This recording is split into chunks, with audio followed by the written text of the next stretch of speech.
Desenho com ou sem sombra? Desenho sem ou com sombra? Como que eu faço uma sombra em um desenho? Desenho com sombra é importante ou não?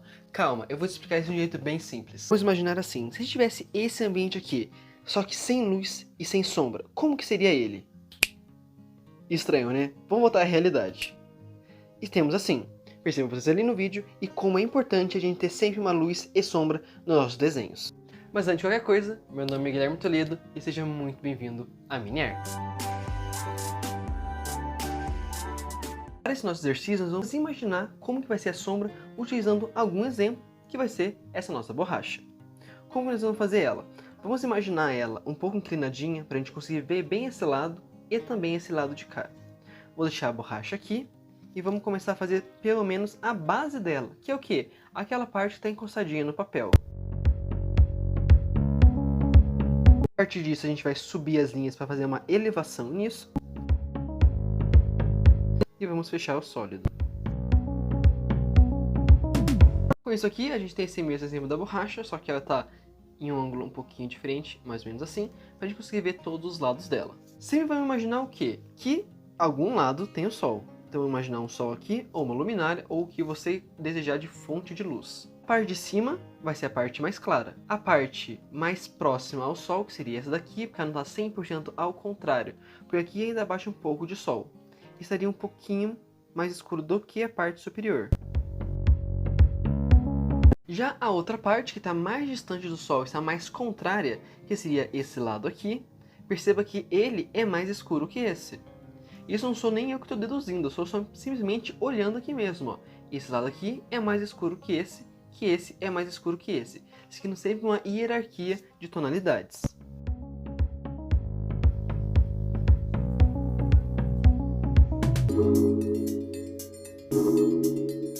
Essa parte aqui feita, a gente pode agora fazer a famosa sombra projetada, que é o quê? Percebam que ela tem uma sombra no papel, porque o papel não está pintado, mas ela causa uma sombra em cima do nosso papel. Se a gente inclinar ela um pouquinho aqui, ó, a gente vai ver que essa parte está escura e essa parte aqui seria a sombra projetada. Até mesmo se eu colocasse esse lápis aqui, perceba que ele cria uma sombra projetada em cima do papel. E perceba como que é similar à silhueta do objeto na folha. O mesmo aqui, ó. Se colocar essa lapiseira, a gente tem aqui, ó, certinho a ponta da lapiseira, o corpo dela, aqui a alça dela e a finalização da borracha.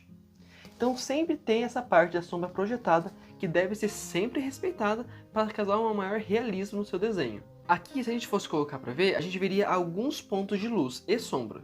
Perceba, temos uma sombra para cá, uma mais forte aqui, uma aqui e uma bem leve para cá. Por quê? No meu lado esquerdo tem uma luminária, direito também tem uma luminária e na frente minha está uma janela. Então causa esse conflito de sombras. Aí você me pergunta, então como que seria essa sombra projetada sem esse conflito de luzes que nós temos aqui? Seria basicamente assim, como se estivesse saindo linhas desse sol e passando pelas quinas desse nosso móvel. Aqui vai seguir a silhueta do móvel, para cá porque seguiu essa linha e para lá porque seguiu a outra linha. Aqui fecharíamos a sombra e temos aqui a nossa sombra projetada. Agora colocando tudo isso aqui realmente na prática, vamos pegar um papel e fazer do zero um exercício. Como sempre usando aqui nosso aliado de guerra, o nosso iPad, para fazer toda essa base aqui pra gente. Vamos procurar no Pinterest alguma referência pra gente fazer e fazer esse exercício bem prático para vocês. Encontrei essa referência aqui bem simples de duas almofadas com foco de luz bem forte e um de sombra também. Vou fazer aqui então a base delas e daí eu faço a explicação bem detalhada da luz e sombra.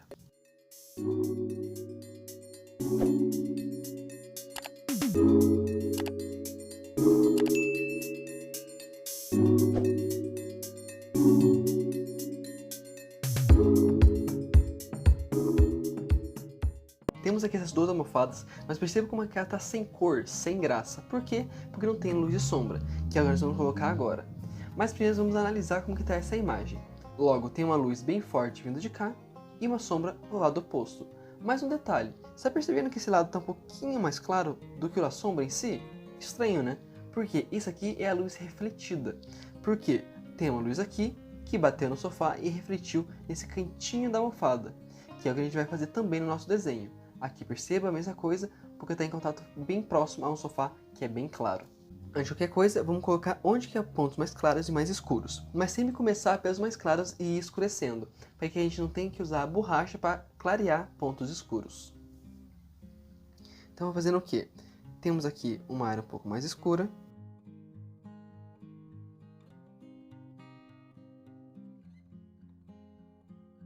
Com essa base mais clara feita, a gente pode adicionando sobretons em cima dela.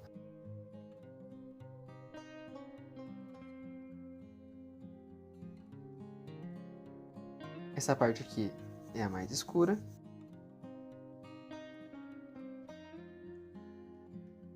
E aqui ela já vai criando alguma força no desenho, que já tem uma expressividade de onde tem luz e onde tem sombra, criando o quê? Uma tridimensionalidade nesse nosso objeto. E aos poucos a gente pode ir adicionando mais detalhes, em questão de luz e sombra mesmo. Aí você escolhe como que você vai fazer o teu estilo de sombra. Se é uma sombra mais marcada, se é uma sombra bem degradê, bem suave. Aí você vai estudando qual que é o seu melhor jeito de fazer esse tipo de sombra.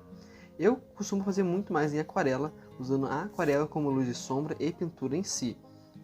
Em grafite raramente eu uso, mais para meios explicativos. Fazendo agora a almofada de trás.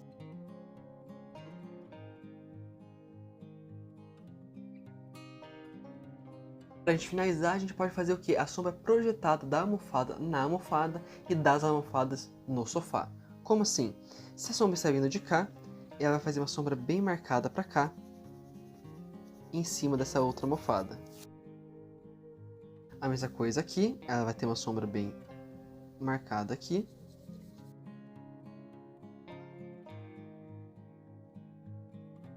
De uma maneira bem simplificada, bem mesmo, fazendo um desenho bem mais a grafite em poucos minutos, para entender essa lógica de onde está mais claro, onde está mais escuro.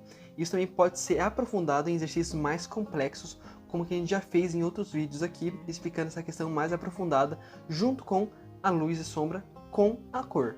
Então esses são os pontos que a gente vai pegando aos poucos.